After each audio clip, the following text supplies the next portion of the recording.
Voces que generan opinión en Mesa de Noticias.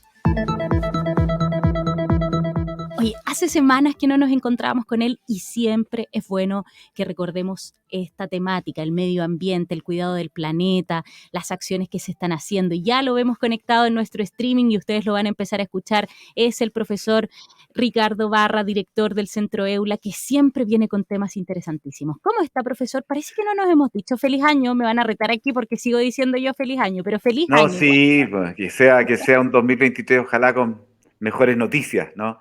Muchas Sí. gracias por la invitación, Ángela, Alfonso. Bueno, esta semana ha sido bien noticiosa. Yo quiero comentar dos cositas, digamos. En primer lugar, una noticia que es de carácter nacional, que fue el rechazo a la minera Dominga, al proyecto Minera Dominga en la región de Coquimbo, ¿no?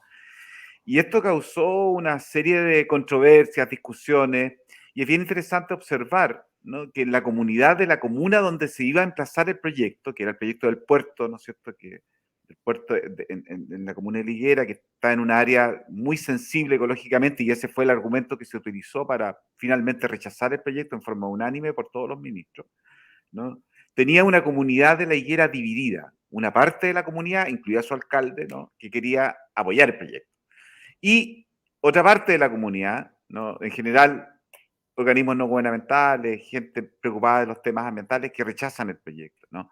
Y este es un escenario que ya nos hemos estado acostumbrando a verlo en Chile, ya de comunas divididas por el desarrollo del proyecto, porque por un lado está el tema, ¿no es cierto? Y ese era el argumento que planteaba el alcalde: La Higuera es una comuna pobre, creo que es la comuna más pobre de la región de Coquimbo, y por lo tanto necesita inversiones, necesita que el Estado y privado, por cierto, también hagan su aporte para que el territorio se pueda desarrollar. Pero lo que dijo el Ministerio de Medio Ambiente y la decisión del Comité de Ministros, comité que está en tela de juicio, e incluso el mismo Ministerio está pensando en reformar esta forma de decidir acerca de los proyectos, que es eminentemente política. Y en eso yo no me pierdo, en el sentido de que la discusión que se dio en este caso también tiene que ver con la mirada política que hay, y la decisión finalmente es una decisión política. Todos quieren que las decisiones sean técnicas, pero la técnica no necesariamente dialoga muy amistosamente con la política muchas veces, y yo creo que eh, eso nos vamos a tener que acostumbrar, y seguramente aquí en nuestra región también va a ocurrir algo similar con un proyecto minero en la comuna de Penco que se va a relanzar, ¿no es cierto? Proyecto al que la comunidad en un evento de consulta, ¿no es cierto?, indicó que no lo quería, ¿ya?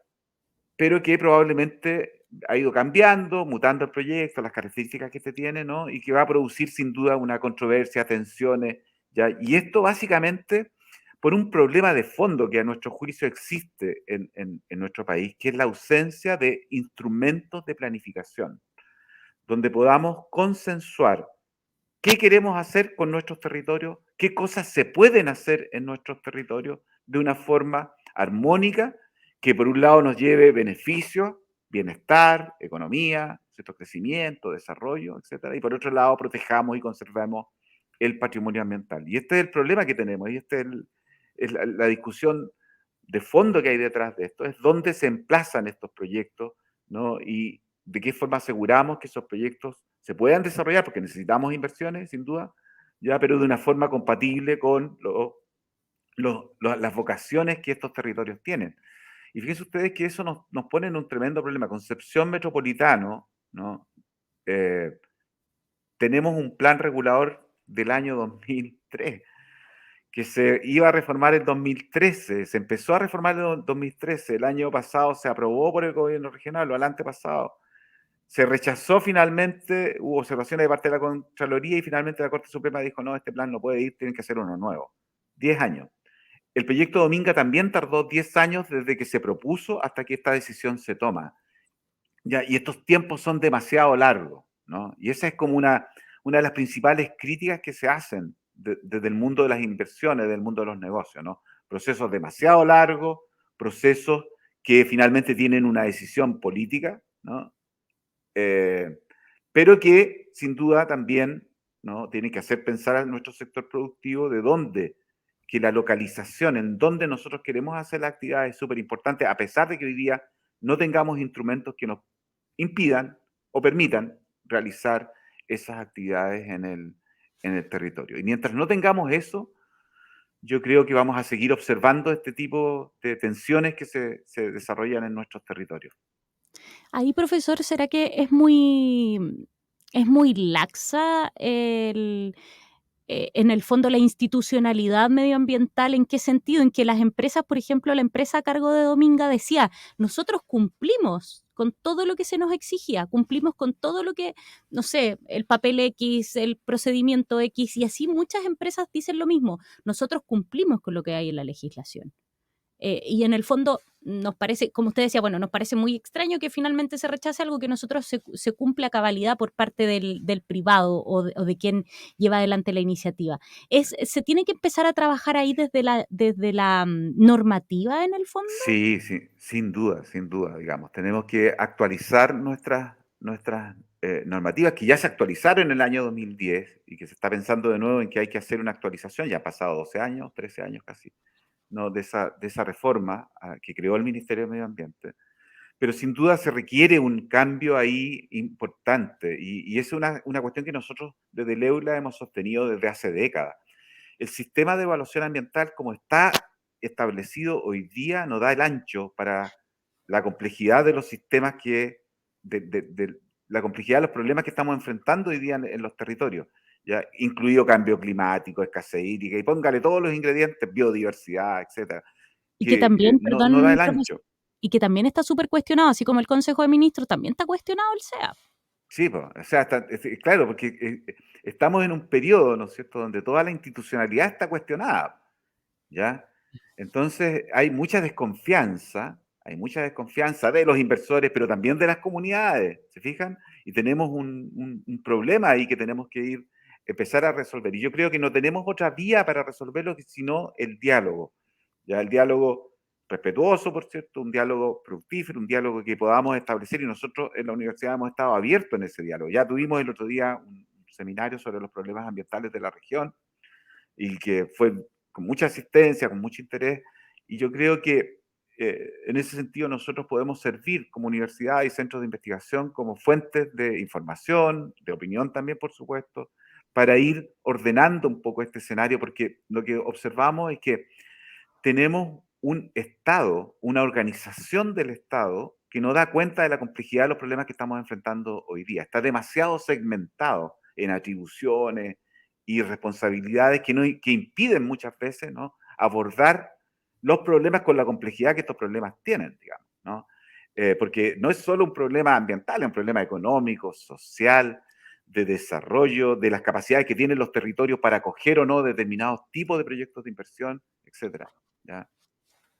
Profesor, Dígame, desde Alfonso. la academia, bueno, nos dice usted, están dispuestos a participar, están dispuestos a Mm. dialogar. ¿Echan de menos invitaciones un poquito más seguido a ser parte de estos diálogos también?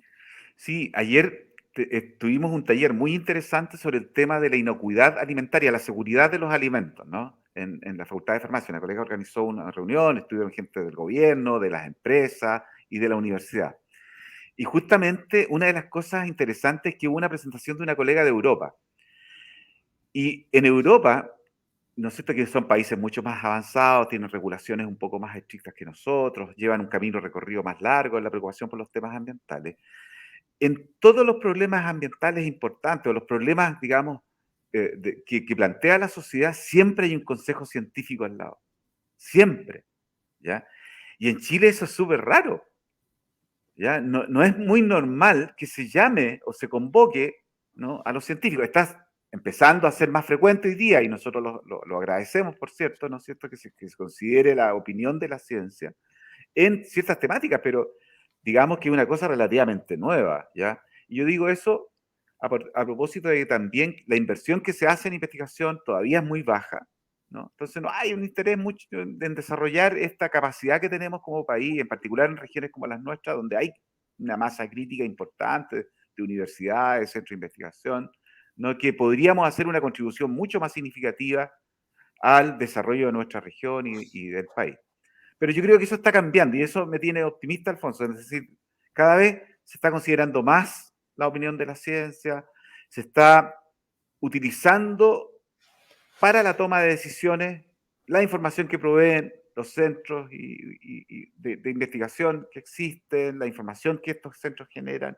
Y yo creo que eso es una noticia positiva, pero todavía nos falta camino para recorrer, camino para poder establecer estas confianzas y colaboración en un país que está fracturado. Si, cuando ustedes comentan, ¿no es cierto?, las encuestas de opinión, la desconfianza es lo que reina, digamos, hoy día, ¿no? Y es una cuestión que tenemos que empezar a trabajarla, porque confianza y colaboración son dos elementos clave. Yo no me canso de insistir en esto, ¿no? De decir que tenemos que crear condiciones de confianza y colaboración para que esta región, ¿no es cierto?, pueda seguir creciendo, se pueda desarrollar, podamos también darle seguridad a los que quieren invertir en la región, ¿no es cierto?, con proyectos que ojalá sean amigables con el medio ambiente, que respeten a las comunidades y que traigan efectivamente beneficios, ¿ya? Y no sacrificios.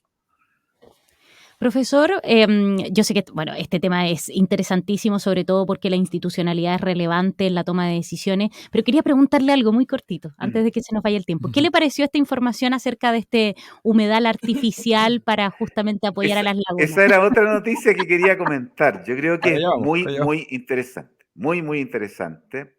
Eh, bueno, Pedro Cistena lo conocemos, es un investigador de la Universidad del Biobío, ¿no? Y que pudo finalmente lograr una aspiración de muchos años, que es un poco cómo nosotros podemos cuidar nuestros cuerpos lacustres. Concepción es una ciudad privilegiada. No hay ciudad en el país que tenga la cantidad de lagos urbanos que tenemos nosotros, ¿ya? Y que están muy deteriorados, ¿no?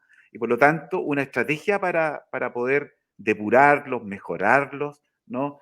Es utilizar este tipo de tecnologías que ojalá funcionen para poder recuperar estos cuerpos de agua y darle una segunda vida, ¿no? Eh, Concepción miró siempre de espaldas a estos cuerpos de agua, ¿no? Por malas experiencias que tuvimos en el pasado, así como le dimos a la espalda al Biobío por las crecidas que habían históricas, ¿no? Y normalmente las poblaciones que se instalaron en las riberas del río fueron, por lo menos en la ribera norte, fueron poblaciones bastante carenciadas, ¿ya? Hoy día estamos cambiando nuestra mirada sobre los lagos urbanos, ¿no? Y por ejemplo, si uno ve la la laguna de Lo Galindo, la de los monos, le llama a la gente, ¿no?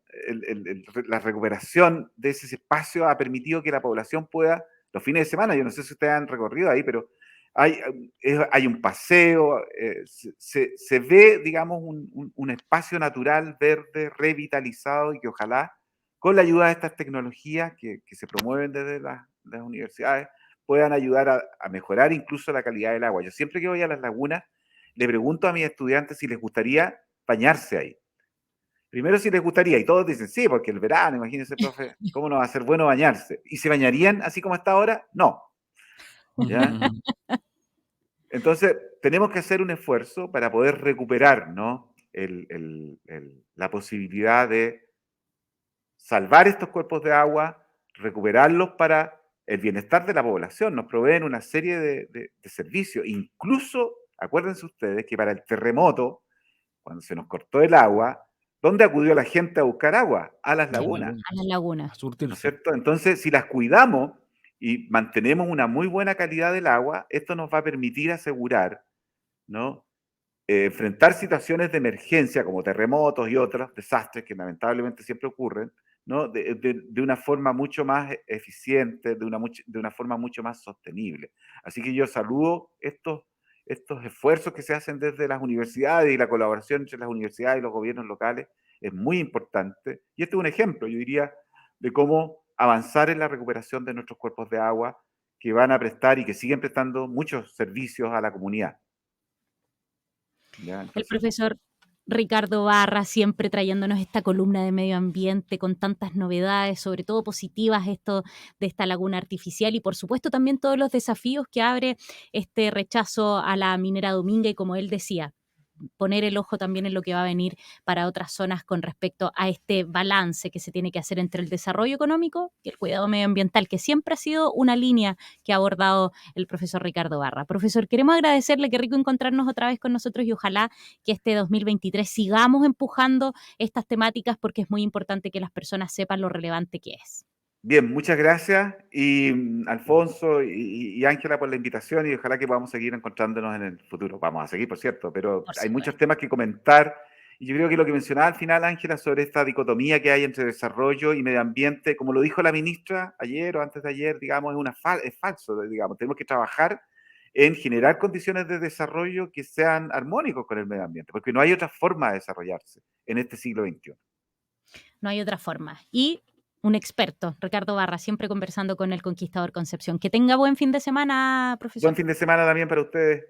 Adiós. Igual. Adiós. Ahí lo teníamos a nuestro columnista en un rato más, www.elconquistadorconcepción.cl, todo. En la entrevista con el alcalde de Concepción, nuestro columnista y todo lo que hicimos durante la semana, Alfonso Levet.